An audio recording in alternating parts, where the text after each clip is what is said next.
Pourquoi ce silence et cette scène vide? Ils illustrent la disparition programmée des élus de proximité si nous n'agissons pas. Ils illustrent l'anéantissement de nos compétences et de nos services de proximité. Ils illustrent l'extinction progressive de votre voix, de votre choix. Les énarques et les comptables qui nous gouvernent veulent voir disparaître les communes, mais comme ils n'ont pas le courage de l'assumer, ils procèdent par étapes. D'abord, ils coupent nos finances, moins de dotations, moins de subventions. Ensuite, ils confisquent nos compétences. Ils nous imposent des contraintes, avec à chaque fois de belles promesses pour nous endormir des économies, la fin du millefeuille administratif, la rationalisation de l'action publique, des promesses qui n'engagent que ceux qui les croient, ce qui n'est pas mon cas.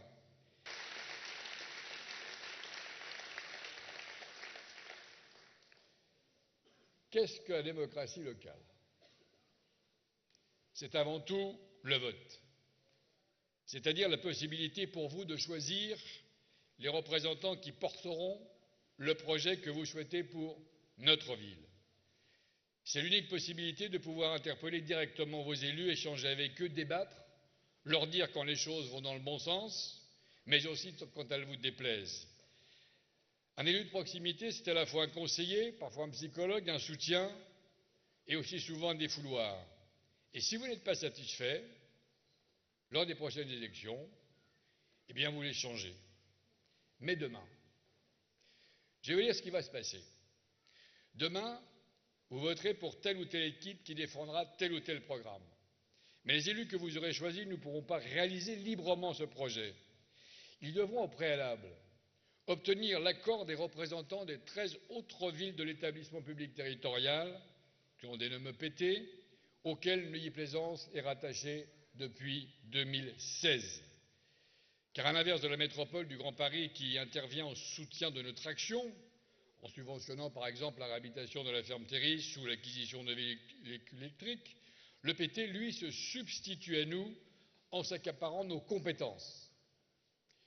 Aménagement, développement économique, habitat, collecte des ordures ménagères, eau et assainissement. Sur toutes ces compétences essentielles, la ville n'a plus la main. Les choix des Nocéens sont désormais soumis à l'approbation des élus de Clichy-sous-Bois, de Coubron, de Gagny, de Gournay, du Raincy, des Pavillons-sous-Bois, de Liry-Gargan, de Montfermeil, de Neuilly-sur-Marne, de Noisy-le-Grand, de Rosny-sous-Bois, de Vaujours et de Villemomble. Comprenez bien que c'est l'institution que je remets en cause et non les hommes qui la composent. J'en connais de nombreux qui ont d'excellentes qualités.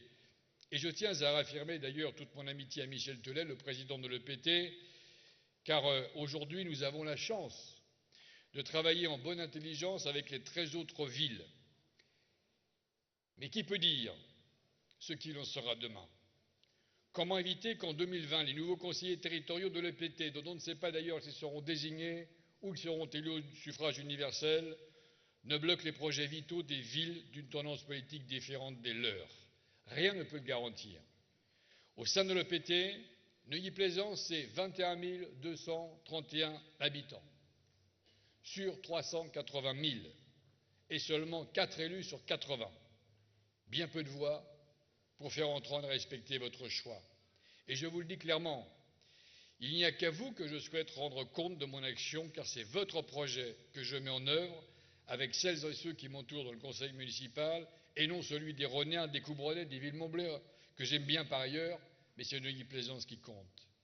Et plus que jamais, je pense que les Nocéens doivent rester maîtres de leur destin, que vos élus doivent rester comptables des décisions prises, quelles qu'elles soient, nous aujourd'hui, d'autres demain, que ce que vous décidez et ce que vous souhaitez pour votre ville ne peut ni ne doit être remis en cause par les représentants déconnectés de votre réalité. Et pour cela, il n'y a pas plusieurs solutions. Nous devons retrouver la pleine maîtrise des compétences de proximité. Il n'est pas question pour moi de remettre en cause le principe de mutualisation et de collaboration avec les autres villes. Et si l'EPT veut garder l'assainissement ou la collecte des déchets, à la rigueur, pourquoi pas, ça peut faire des économies d'échelle. Mais pas l'aménagement, pas l'habitat, pas le développement économique. Dans ces domaines, c'est à vous de décider. Car si nous n'avons plus l'entière maîtrise de ces projets, tout ce qui fonde notre exception tombera comme un château de cartes. Le Livy-Plaisance que nous avons bâti ensemble, c'est une ville à taille humaine, une ville où il fait bon vivre, une ville connue et reconnue pour la qualité des services de proximité qui sont offerts. Et aujourd'hui, on nous impose de construire toujours plus la ville sur la ville, de densifier, de nous entasser, d'accueillir toujours plus de nouveaux habitants, nous laissant seuls et sans ressources pour éviter les conséquences de ces décisions. Construction d'écoles, agrandissement des centres de loisirs, création de crèches, saturation des services, difficultés de circulation, de stationnement, de pollution. Est-ce cela le progrès? Est-ce l'avenir que nous voulons pour notre ville? Pour ce qui me concerne, c'est non, et j'espère que je ne suis pas le seul à le penser. Le philosophe Alain disait « Résistance et obéissance, voilà les deux vertus du citoyen. Par l'obéissance, il assure l'ordre. Par la résistance, il assure la liberté. Parce que nous sommes républicains, nous obéissons à la loi.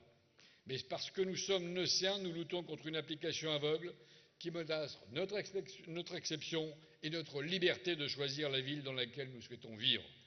Et pour mener ce combat indispensable, j'ai besoin de votre soutien. C'est pourquoi un document vous sera remis en fin de soirée afin que nous puissions toutes et tous saisir l'occasion, au-delà des sujets que vous voulez évoquer, du grand débat national pour exprimer notre souhait de recouvrer nos compétences et donc notre liberté. Certains diront qu'il s'agit là d'un combat perdu d'avance.